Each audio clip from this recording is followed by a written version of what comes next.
नमस्कार, बहुत स्वागत है आपका। वृषभ राशि, अगर मेहनत करने के बाद भी सफलता नहीं मिल रही तो समझ लीजिए भाग्य थोड़ा रूठा हुआ है, भाग्य सोया हुआ है। लेकिन अच्छे दिन की शुरुआत जरूर होती है और भाग्य का साथ भी मिलता है। तो ठीक वैसे ही देवगुरु बृहस्पति भाग्य को जगाने के लिए खुद जो अस्त थे अब उदित होने जा रहे हैं ब्रह्मांड में। देवगुरु बृहस्पति मिथुन राशि में, वृषभ राशि से निकलकर मिथुन राशि में जो आपका धन भाव है यहाँ पर 15 मई को आ चुके हैं और 12 जून को वो एक महीने के लिए करीब अस्त हो गए थे, क्योंकि भगवान सूर्य के संपर्क में आ गए थे। तो देवगुरु बृहस्पति अस्त हो गए थे, अब वो 9 जुलाई को उदित होने जा रहे हैं। और वृषभ राशि वालों, आपका धन भाव में देवगुरु बृहस्पति बैठे हैं। सूर्य के तेज को देवगुरु बर्दाश्त नहीं कर पाए थे और इसलिए अस्त थे। लेकिन जब वो पूर्णता प्राप्त करते हुए 9 जुलाई को उदित होंगे तब इनका प्रभाव भी आपके लाइफ पर पॉजिटिव तरीके से पड़ना शुरू होगा। 18 अक्टूबर तक का वक्त आपके लिए सोया हुआ भाग्य जगाने वाला है। देवगुरु बृहस्पति की दृष्टि आपके लिए क्या शुभ फल देगा और गुरु का उदित होना आपके लिए क्या लाभ देगा, आज हम यही बातें जानेंगे विस्तार से। वीडियो के अंत तक बने रहिए और ये प्रेडिक्शन चंद्र राशि पर आधारित है। तो देवगुरु देवताओं के जो गुरु हैं आपके द्वितीय भाव में जग रहे हैं। धन भाव और ज़्यादा प्रभावशाली हो जाएगा। वैसे कर्म और भाग्य दोनों का साथ मिलेगा, क्योंकि कर्म और भाग्य जब तक दोनों का साथ ना मिले तब तक भाग्योदय नहीं होता। और मीन राशि में बैठे हैं कर्म का फल देने वाले शनिदेव। तो चलिए समझते हैं कि कैसे आपको शनिदेव की भी कृपा बरसेगी। सबसे पहले तो देवगुरु बृहस्पति, आज हम आपके साथ बहुत खास बातें शेयर करेंगे, जरूर ध्यान दीजिएगा। तो देवगुरु बृहस्पति धन के भाव में उदित होंगे।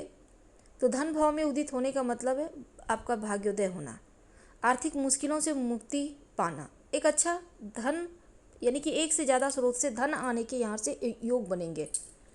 जो घर परिवार में टेंशन थी वो समाप्त होगा। देवगुरु बृहस्पति का जागना पारिवारिक जीवन की मुश्किलों को खत्म करके प्रसन्नता भरा वातावरण देता है, पारिवारिक सुख देता है। द्वितीय भाव वाणी का भी है, आपका वाणी का आपको सुख मिलेगा। वाणी में साक्षात सरस्वती विराजमान रहेंगी। आप जो बोलेंगी लोगों को पसंद आएगा या जो बोलेंगे। तो देखिए सबसे बढ़िया बात कि देवगुरु बृहस्पति का दृष्टि की अगर हम बात करें तो अगले 4 महीने तक आप देवगुरु बृहस्पति की दृष्टि आपको क्या क्या शुभ फल देगा। तो सबसे पहले ये समझिए कि धन कुटुंब का भाव तो जगेगा ही, और दूसरा सबसे बड़ा प्रभाव आपको क्या मिलेगा। जॉब के घर, नौकरी के स्थान पर देवगुरु बृहस्पति की 5वीं दृष्टि आपको प्राप्त होगी। ठीक 7 नंबर जहाँ है, यानी शुक्र का घर है जो वृषभ राशि के स्वामी हैं। लेकिन देवगुरु बृहस्पति का जो ये दृष्टि रहेगा वो शत्रु के भाव पर दृष्टि होगी। लेकिन देवगुरु बृहस्पति और शनिदेव दोनों का आपको शुभ फल मिलेगा। वो कैसे, हम ये समझते हैं। क्योंकि गुरु की दृष्टि शुक्र की राशि पर पड़ेगी जहाँ 7 नंबर की राशि है, और जिस स्थान पर शनिदेव उच्च के होते हैं, अब यहाँ पर स्थिति जब देवगुरु बृहस्पति की दृष्टि पड़ेगी तो शनिदेव का जो फल है वो शुभता में बदल जाएगा। तो छठे भाव पर पहली दृष्टि है, आपका छठा भाव बहुत बेहतर हो जाएगा, मजबूत हो जाएगा। नौकरी में सफलता मिलेगी, रोग चोट ऋण कर्जे शत्रु से मुक्ति मिलेगी, क्योंकि देवगुरु की बृहस्पति की जो दृष्टि है उसमें अमृत बरसता है। जॉब की तैयारी कर रहे हैं, जॉब मिलेगा, और जॉब के साथ एक बार फिर से आप प्रयास करें, अगर नहीं भी मिला है तो ये समय आपके लिए 4 महीने के जो है ना वो वरदान की तरह है। शनिदेव का वरदान भी मिल रहा है और देवगुरु का भी। कर्ज से मुक्ति मिलेगा, कर्जों से परेशान थे तो वो प्रभाव अभी देवगुरु की कृपा से बढ़ेगा आपके ऊपर।